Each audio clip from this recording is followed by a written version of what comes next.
What's up guys, it's Rokta here and welcome back to yet another amazing video on the channel. This one is finally in person. I apologize to you guys that I've had the last few videos on Dueling Book. As I mentioned, just in case I want to mention it again, I am back home for the holidays and I am working due as part of my master's program. I have to be getting a lot of experience, so that means that I can't really be going out into Spain and buying my Yu-Gi-Oh product because Gibraltar doesn't have any. Plus, I don't really like Spanish cards, so I've just been doing it on Dueling Book for now. I will return to university in a couple of weeks' time, meaning I am back with all the boys. I'm back in connection with my locals, meaning I can provide you a lot of deck profiles and in person at that. So I really do appreciate you guys sticking out through the Dueling Book. I can't guarantee I'll be able to give you a in-person deck profile every week right now. There of course will be 2 videos. I won't miss out on that. I think we're almost a year now where we've been uploading 2 times a week and it's been going great. Again, with the shorts, I do try as much as I can to get you shorts content. When there's no pack series, it is kind of difficult to be making shorts every single day. Whereas with the pack, if there's a series, I open a pack every day and that's the shorts. As you know, we finished both of our series in relation to pulling things in packs very quickly. So that is why the shorts, but I do have lots of ideas. When I do return to UK, we are going to be opening a pack every single day. We're just going to be changing what we're looking for. We've pulled the Starlight Rare and we've also pulled the Quarter Century Rare. So we have a lot of different rarities to be going after, but that's besides the point. For today, I got you a updated Exosister deck profile. I know there was a 1-minute shorts of a deck profile of Exosister. This is slightly different. There have been changes and it is adapted to the current meta. As I put in the title, I do think this deck is a jack of all trades, meaning that it doesn't do one thing particularly great, but it does everything particularly good. And I don't think it has any necessarily bad matchups where we just automatically lose. I think that with the right player behind the Exosister piloting them, I do think that this deck just can do well against every single deck in the format. And with that being said, let's get straight into the deck profile. If you do enjoy this type of content and you want to see more of this beautiful face, make sure that you do subscribe and leave a comment down below. What is your Exosister build? And also there's a question in the video, how do you reduce glare? I'm trying to work that out, guys. As I'm doing the deck profiles, there's a lot of glare because I'm using a ring light. That's my current setup at home. If you guys know how to reduce glare, please do let me know. I think it's a type of sleeves that I use. They're very, very shiny when light hits them, and that is the problem that I'm having at the moment. But I'll let you get into the video. I have sort of spoken for a long time now, and I'll just let you get straight to the content. I hope you guys enjoy the video, and I'll see you there in the main deck. So starting off with the deck profile, and it does feel good to be saying this in person, we have triple Exosister Martha. Now, the reason I'm again showing off this deck is because I think this deck is a jack of all trades, as you've probably seen by the title. I don't necessarily think this deck has a bad matchup. I don't necessarily think this deck has any free matchups, I guess is the word. I just think this deck is very consistent, and I'm not seeing anyone talk about this deck since it won the YCS, I believe it was. It won a big event. There was a lot of hype around this deck again, and then it died off completely. But it's still here, guys. It's still at full power. I don't think it will ever get hit on the ban list unless we get an insane new Exosister card. But honestly, I think this deck just has good matchups all around. It doesn't necessarily struggle against anything. It doesn't necessarily do well against anything in particular. I just think this deck has good matchups. Against Pearly, you're going to be banishing either the Pearly monsters or the spells in the graveyard when they want to attach them. Because if they use the Pearly effect to attach and you banish the spell, essentially what's going to happen is they're not going to be able to Xyz because they need to attach the spell. So if they do have the field spell and they are protected and they can't be targeted, what's going to happen is you're going to banish the spell from the graveyard with a quick effect from your Xyz. And it's going to essentially be like DD Crow. They need to attach the spell in order to check what monster they're going to be summoning into on resolution. So that's why I think the Pearly matchup isn't that bad at all. And if you are going to be going second, we are going to be doing okay, I guess, into their board as well, because we have quick effect to banish and gain resources like that. Even if they are going to noir us, we are going to quick effect essentially banish things on the field as we do go back into the deck. So I don't think the deck is a bad matchup at all. Against other things, I think against Unchained, this deck is very good, but it doesn't destroy, it just banishes, which is great, meaning they're going to lose the resources from the field and they're not going to be able to get their effects. They move a lot from the graveyard as well, which is going to proc our Exosister cards too. What else? Against Manadium, again, I think this deck is very good. You're just going to be banishing the tuners and making sure they can't access their synchros, and they use the graveyard off the field spell as well and off the Axel Stardust. so that we're going to be able to proc our Exosister effects. So and against Labyrinth, I guess you can say it's a back row deck, and we're going to be banishing their back row. So they're going to have to set it, and then they're going to have to wait a turn unless they have the coup clock.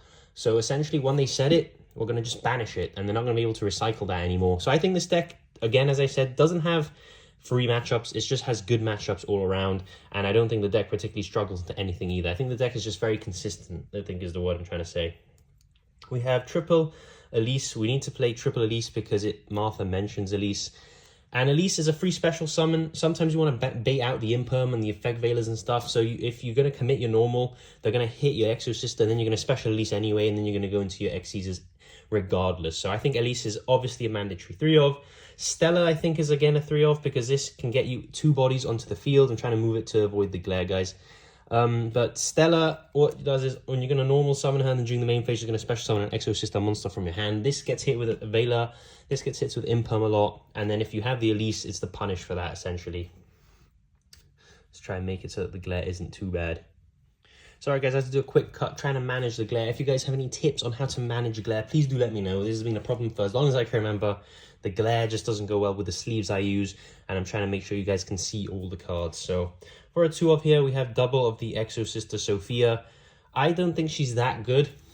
The problem with her is she doesn't get you any more bodies onto the field. But Sophia is just good because it's draw power. It conflicts with Prosperity, hence why I'm not playing 3. But if you can normal summon her or special summon her out the deck, it's a free draw if you haven't pros, and a free draw is a free draw. And then, of course, we have the one Exosister Irene. Rounding off, it's the worst one by miles. You never want to open this. It's just there for the name, for Vadis and for Returnia, I guess. But Vadis usually because you need to summon 2 that mention the same name. And Irene mentions Sophia, so that is why we are playing one Irene. But it's not good, guys. For the spells, triple Rota. It's better than Rota, actually. It's quick effect, and it can search for spells and traps too. And it's an E-Telly if you need it to be. So this is insane. Pax is fantastic. Never anything less than 3. It's just quick effect, add an Exosister card, and if there's one already on the field or graveyard that mentions the name of the card you added, it special summons it. So beautiful. And the one Carpe Divinum, I'm not sure about this card. It's just, again, a way to play around Nibiru if you open it. You can always search it with Pax before you commit to an XC summon and then call Nibiru and you can't get nibbed. So that's why I play. And then during your opponent's turn, you can call any board breakers. So you can call the Dark Ruler, you can call Lava Golem if that's what you're afraid of, and they just can't use it. So that is why. And it's a spell and trap popper as well. So again, more advantage into the Labyrinth matchup. For the traps, double Returnia, double Vadis. Pretty simple. Both are just as good as each other, I've come to realize. Returnia is the one you're going to search for most just because you can't guarantee that your opponent's going to use the graveyard and you can just pay 8 and banish. Usually you're going to be banishing 2 if you do it with the Magnifica combo. And Vadis is going to special summon 2 out of the deck. So that is really, really nice. And the good thing I like about Vadis is that you don't have to control only Exosister monsters. So that is why. So if they stop you in your Spirit package and you have a Vadis, you're still okay. You can still activate Vadis and then you chain it to them moving something from the graveyard and you get 2 free XE summons that way. So that is it for the Exosister part of the deck. Moving on to the Spirits, as I mentioned, triple Aratama, 1 card combo into full, like 5 banish combo, just by normal summoning him. We have triple Sakitama. Sakitama is infinitely better than Aratama, but Aratama searches Sakitama, so that is why we are playing him. Sakitama is just going to be an additional normal summon every turn by revealing him, and he's a level 4, so that's simple as that. Aratama, if he gets hit by the Veiler or Imperm, you are on a bit of a weird spot. You do need to open the Vadis, or else, because you can't use Martha if you control anything that isn't an Exo, or if you control a monster. So that is where there is a bit of anti-synergy there, but they work so well because if you normal Aratama, get Sakitama, normal Sakitama, make your XEs, you can search Martha and still use her because you haven't special summoned anything that isn't an Exo this turn. You've only normaled your Spirits. So that is why I think this package is still very good. You always want to open the Sakitama. It just helps play around so many hand traps, and the Aratama searches it. For the hand traps, we play a few. Triple Ash, really good against Branded, really good against Labyrinth as well. You're going to hit the traps and they're going to not be, they're not going to be happy. Triple Crow, why are we playing Crow if we want them to move cards from the graveyard? Helps against Pearly, and Martha triggers off you crowing your opponent's cards. You can normal summon Martha, activate DD Crow, and then they'll banish something from their graveyard, and then Xyz summon with Martha. I think that interaction is too good to not play DD Crow. So I've had where I'm going to use Martha effect from hand. They're going to Ash me. I'm going to normal summon Martha, Crow their Ash from the graveyard, and then Xyz summon anyway with Martha. That is just absolutely insane. So that's why I like DD Crow, and it just has good utility against most matchups. You're going to be able to hit something with a Crow. So that is why I play it. And we also have triple of the Drone Lockbird. This card is just a free win in some scenarios, and if it's not a free win, you're going to side it out for your Dimension Shifters, which is also another free win card against certain decks. This is insane against Manadium. If you hit a Manadium player, they're going to struggle. Most decks, I think, they're going to struggle through a draw. It's just so good. It's incredible, really. And for the cards that aren't hand traps, we have triple Prosp. This card, I think, should just get hit at this point because it's not fun. You do your entire combo, you thin your deck, you prosp, and you add a Droll and Lockbird or whatever hand traps or whatever power spells you have in your deck. It's just not fair. One call by to play around hand traps, and one tactics to punish the hand traps. So that is it for the main 40 cards. Let's move on to the extra deck and the side deck. Moving on to the extra deck, we have a link package here, Access Code Talker, Selene, Liner. Why am I playing this? Well, that's because all of your Exosister monsters are lights, and until you rank them up, I think they're actually all lights, to be honest, even when you do rank them up in the Xyz forms. So, and they're all spellcasters too, apart from the Xyzers. So you're always going to have a spellcaster in the grave for Selene, and then you can make an access code. So with 2 monsters, if your opponent has a light, you're going to make a access code talker, a huge one, and with a pop as well. So I think that's just good, and most people don't expect it from a Exosister deck to have link plays. So that's one of the surprise factors too. Exosister Xyzers, I think this is pretty standard. Double Exosister Magnifica, just incredible card. This is one of the best boss monsters I've ever seen. Takes 2 level 4 Exosister Xyz monsters, can be of the same, so you kind of use 2 Mikalis if you wanted. And basically what it's going to do is it's going to make a second attack during each battle phase, and it's a quick effect, detach, banish, which doesn't target, by the way, but it's only from the field. So I guess that's the way they balanced it a little bit. And when your opponent activates a card or effect, you're going to quick effect tag out into one of the materials, usually a Mikalis. And guess what? Mikalis, the turn it's Xyz summon, because this counts as an Xyz summon, is going to banish a card in the field or the graveyard. So this one card is 2 banishes, and it's going to count as an Xyz summon during your opponent's turn, which is going to give that returner the extra bonus effect of banishing a second card. So really nice. We just mentioned her. Triple Mikalis.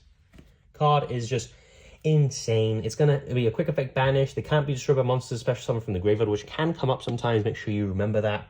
And also, if you detach a material, it's going to be a spell and trap search. Like, come on, guys. It's going to be incredible. The normal Exosister combo leaves you with 5 banishes, I think, or something close to that. Potentially, yeah, 5 banishes, 2 off the 4 banishes, 2 off the Xyz, and then 2 off the trap, and it's going to leave you a Mikalis on the field, which you're going to be able to detach during your turn and search for a Pax to start your turn all over again. So Mikalis is a mandatory 3 off. It always comes up. You go through so many. Caspitel, I think, is the second best one. That's why I play 2. You don't know what it does. It's a worse Mikalis in terms of it doesn't have that quick effect banish, but when you summon it, it's basically an Abyss Dweller. It's an either player can special summon monsters from the graveyard, so it's sort of like a strange Abyss Dweller. And that can come up. That can really hurt some decks. You can detach a card and add a Exosister monster from your deck to your hand. So it's like a Rota. And it's just, if you're not making Mikalis, you're making Caspitel, essentially. Because Caspitel gets you Martha. Martha gets you a free Xyz when you use it from hand. So, because it summons itself and another Exosister out the deck. So, just incredible. Speaking of the Abyss Dweller, we have the Asophiel. That's why I play it. You're going to make it during your opponent's turn. You're going to Abyss Dweller them. Neither player can activate card effects in the graveyard this turn. Fine, because you don't activate card effects in the graveyard anyway. And what you're going to do is you're going to detach a material, and it's going to compulsory evacuation device a card in the field. So, fantastic card. I think you should play it. Same with the Jabrin. You're going to, if you make this during your opponent's turn, it's basically going to be a imperm, because it's a quick effect. Target one effect once your opponent controls, negate it. So it's an imperm, and you can detach a material and make everything gain 800 attack, which helps for OTKs with the double attack Magnifica. So I believe if you have Magnifica and Jabrin, activates effect to gain 800 attack on both, and that's enough for game, because Magnifica will attack twice and Jabrin will attack once, and that is enough for game. And of course, Magnifica can banish and tag out too if need be. We have the one Zeus, obviously, because this is an Xyz deck. And it's useful with talents. You can take their Xyzes, attack with it and then commit a Zeus without literally only committing one card, and you threaten the entire board. We have the Utopia package of Utopia the Lightning and Utopia. This is because I feel like if there's cards which are unaffected, the deck can struggle. So we need something that can just get really big. And if we can't go for access code, we're going to go for the Utopia line, because Utopia the Lightning goes up to 5k. So now let's move on to the side deck. Okay, we've got the side deck now. And as I mentioned, triple of the boy, the D-Shifter. This card's great. If there's any graveyard reliant decks, you side this in and you draw it and you just watch them essentially cry. So that is why we play the D-Shifter. This deck isn't affected by D-Shifter at all either. You don't need the graveyard, as I mentioned before. It's just free. We have triple of the Ghost Mourner. This can be any hand trap of your choice. Remember, it's not a hand trap that special summons itself. So like Nib, that sort of thing. That can sort of mess you up because you need to control no monsters. And if you're playing D-Shifter, they need to be able to be used if they can't go to the graveyard. So usually you side out the Droll, put in the Shifters, and you can also put in the Moonlit Chills because they can just discard. They don't need to go to the graveyard. And that's why I'm playing it over Veiler, because Veiler, not only is it only during your opponent's turn, but also it needs to go to the graveyard. So if you shifted them, you can't also Veiler them that same turn, whereas you can with Mourner. Back row, triple Cosmic, just banish the cards. You don't want to really ever pop them if you have the choice, because most decks have a way of getting them back. Just banish them and be done with it. 2 Lightning Storms. Again, that being said, Lightning Storm is a great equalizer. 4 monsters and back row. Same with Harpies. This card's insane, especially if they set 5. You don't mind popping them in that sense. If you're going to go 1 for 5, you just pop all the back rows and you win. And this is the flex spot of the side. I have Solemn Strikes. I don't know how I feel about them. I'm coping on them, to be honest with you. I think this could be a floodgate. I think this can be goes and match, to be honest with you, because everything's light, and you can lock your opponent into, you can lock yourself into light, which is really important. So that means you can't get kaiju'd unless it's by the light kaiju, which not many people play. So the main thing is that they kaiju your Magnifica, and that switches off a lot of your deck. Whereas if you Gozen during the draw phase or the standby phase, they're going to be locked into whatever monster they summon, but also it's going to protect you from a kaiju. So I think Gozen Match is actually the card for here, and not Strike. It's always nice if they commit a massive summon and you strike them. Like if they go into a Link 4 or a Link 5. I've had that a Dragon Link player committed into that Link 5. I think his name is Borrelend or something like that. And you just strike the summon. And it's great because they just use like 3 monsters to make that. And you've just gone essentially 3 for 1. But I think the Gozen Match is just the card you want to be there. But that is the end of the deck profile, guys. I'm really happy to be giving you this one in person. There's been a lot of Dueling Book. I know Dueling Book isn't the same. I can tell by the views that you guys prefer in-person deck profiles. I do apologize about that. As I said, I am back home, so new deck profiles are going to be kind of difficult when there's no Yu-Gi-Oh! Back home.